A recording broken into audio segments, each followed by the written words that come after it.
Class 7 chapter heat में हम clinical thermometer और लेबोरेटरी थर्मोमीटर के बारे में देख चुके थे कि क्लिनिकल थर्मोमीटर का क्या यूज़ है, उनका टेम्परेचर रेंज क्या होता है, साथ ही साथ लेबोरेटरी थर्मोमीटर का क्या यूज़ है, किस तरीके से उसे यूज़ करते हैं और उसका क्या टेम्परेचर रेंज है। आज हम देखेंगे ट्रांसफ़र ऑफ हीट का ट्रांसफ़र किस तरीके से होता है, आज हम अपनी क्लास में देखेंगे।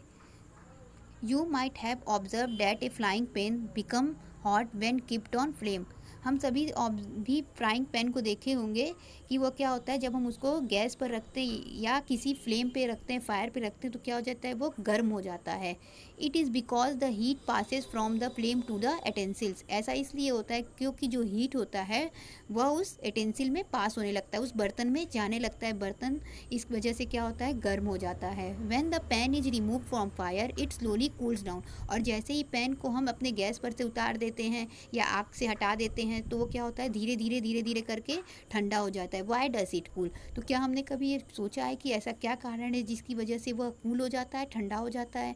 The heat is transfer from the pan to the our surrounding.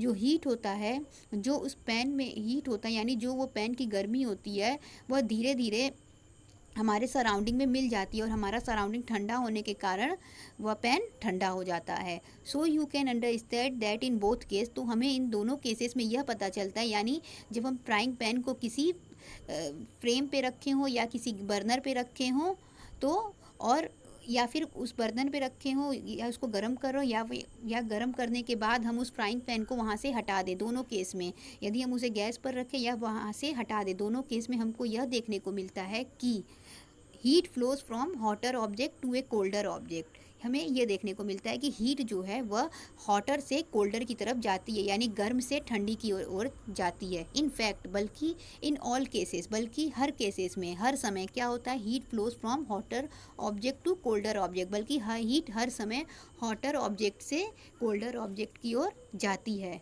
How does heat flow कैसे होता है? Let's us investigate. अब हम इसको जानेंगे कि हीट किस तरीके से फ्लो होता है, जिसको देखने के लिए हम इस एक्टिविटी 4.6 को देखेंगे। Take a rod of flat strip of metal से ऑफ एल्युमिनियम और आयरन। हम एल्युमिनियम या आयरन की एक कोई भी रॉड ले लेंगे, या तो वो एल्युमिनियम की बनी हो या फिर आयरन की बनी हो। Fix a few small wax piece on the rod. उसके बाद क्या करेंगे कि इस रॉड पे थोड़ी थोड़ी दूरी पे, बराबर दूरी पे छोटे छोटे वैक्स के पीसेस लगा देंगे, जैसा कि इस डायग्राम में छोटे छोटे पीसेस को यहाँ दिखाया हुआ है। इस तरीके से हम उस रॉड में छोटे छोटे वैक्स को कुछ कुछ दूरी पे लगा देंगे। Clamp the rod to the stand. उसके बाद हम रॉड को क्या करेंगे, अगर स्टैंड है तो उससे हम उसे फिक्स कर देंगे, और यदि स्टैंड नहीं है तो उसे हम 2 ईंट ले लेंगे और उसके बीच में उस रॉड को दबा देंगे। Now heat the other end of the rod and observe. उसके बाद क्या करेंगे, हीट की जो एंड होगी वहाँ पे हम एक मोमबत्ती जला देंगे या बर्नर जला देंगे, कुछ भी जला के उसको हम गर्म करेंगे। What happen to the wax piece. तो जो जगह जगह वैक्स के पीसेस लगे होंगे, टुकड़े लगेंगे, उसके साथ क्या होगा, do these pieces begin to, जो वैक्स के टुकड़े होंगे वो क्या होने लगेंगे, गिरने लगेंगे। Do you think that heat is transfer from end nearest to the flame to the other end. तो क्या हमें यह देखने को मिला, या क्या हम यहाँ पे यह सोच सकते हैं कि जो हीट है वह जो फायर के नियर थे वहाँ से लेके वह ट्रांसफ़र होके अदर इंड तक जा रही है। अगर हम रॉड को गर्म कर रहे हैं एक इंड पे, तो क्या हमें यह देखने को मिल रहा है कि रॉड एक फर्स्ट इंड से गर्म होके, जहाँ पे हम बर्नर लगाए हैं वहाँ से गर्म होके अगले इंड तक जा रही है। The process by which heat is transfer from hotter end to the colder end. तो हाँ, हम इस एक्टिविटी से यह देख सकते हैं कि जो रॉड है वो धीरे धीरे एक समय के बाद क्या होगा, जो भी उसके पीसेस होंगे वैक्स के, वो अपने आप गलने लगेंगे, जिससे ये प्रूफ हो जाएगा कि वह पूरी रॉड गर्म हो रही है, और जब हम रॉड को टच करेंगे तो भी वो हमें छूने में गर्म महसूस होगा। तो the process by which heat is transfer from hotter in to the colder in. तो ऐसा प्रोसेस जिसके द्वारा हीट का ट्रांसफ़र, यानी हीट का जो भी ट्रांसफ़र होता है वह किसी भी हॉटर इंड से, यानी हॉट इंड से, जहाँ से हम उसे गर्म कर रहे थे वहाँ से कोल्ड की तरफ जाता है, यानी जहाँ से हम उसे गर्म किए वहाँ से वह पास करते करते वहाँ तक पहुँचा जहाँ पर वह ठंडा था। तो इस प्रोसेस को हम कहते हैं कंडक्शन। इस प्रोसेस को हम कंडक्शन कहते हैं। यह इम्पॉर्टेंट है कि कंडक्शन क्या होता है, यानी the process by which heat is transferred from, वह प्रोसेस जिसके द्वारा हीट का ट्रांसफ़र हॉटर इंड से, यानी गर्म इंड से ठंडे इंड की तरफ होता है, यानी गर्म की तरफ से हीट ठंडी एरिया की तरफ मूव करती है, उसी प्रोसेस को हम कंडक्शन कहते हैं। In solid generally the heat is transferred by the process of conduction, और कंडक्शन का प्रोसेस हमें ज़्यादातर सॉलिड में ही देखने को मिलता है। Do all substance conduct heat easily, क्या सभी सबस्टेंस में, सभी जितने भी सबस्टेंस में उसमें हीट का ट्रांसफ़र आसानी से हो जाता है।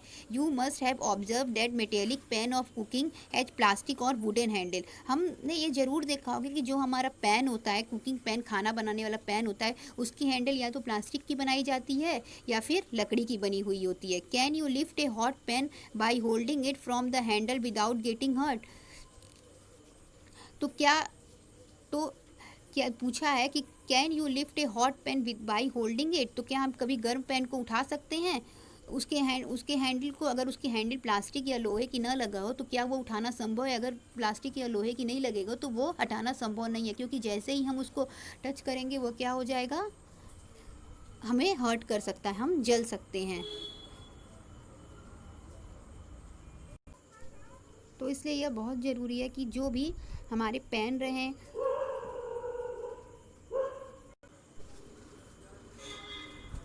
अब हमारी नेक्स्ट है activity 4.7।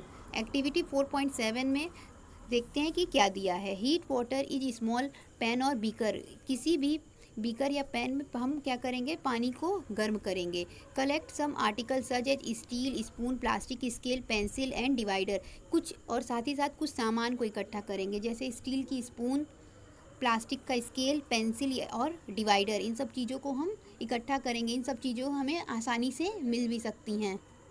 Deep one end of each of these in hot water, और इन सभी को हम गर्म पानी में डालेंगे, जैसा कि फिगर 4.8 में दिखाया गया है। इस तरीके से हम इसे डालेंगे। फिर देखते हैं क्या दिया है। वेट फॉर फ्यू मिनट, उसके बाद क्या करेंगे, कुछ देर का हम कुछ मिनट तक वेट करेंगे, इंतज़ार करेंगे। टच द अदर एंड, और थोड़ी देर बाद क्या करेंगे कि जो स्पून का, स्केल का या पेंसिल का दूसरा हिस्सा रहेगा उसको टच करेंगे। Inter your observation in table 4.3, table 4.3 दिया हुआ है, तो इसमें हम अपना ऑब्जर्वेशन लिखेंगे कि हमको वह क्या फील हुआ, कैसा हमें क्या आंसर मिला। जैसे material with which the article made up of, सबसे पहले लिखेंगे कि किस मटेरियल का वह ऑब्जेक्ट बना था जिसको हम टच कर रहे हैं, और क्या वह हमें गर्म महसूस हुआ तो यस, ठंडा अगर वो महसूस हुआ तो वहाँ नो लिखेंगे। The material which allow heat to pass through them easily are conductor of heat, तो ऐसा मटेरियल जिससे हीट आसानी से पास हो जाए, यानी उसके एक एंड को गर्म करने पे दूसरा एंड ऑटोमेटिक गर्म हो जाए, यानी हीट आसानी से पास कर जाए, तो ऐसी चीज़ को क्या कहते हैं, कंडक्टर कहते हैं। ऐसी चीज़ को क्या कहते हैं, कंडक्टर ऑफ हीट कहते हैं। इम्पॉर्टेंट है।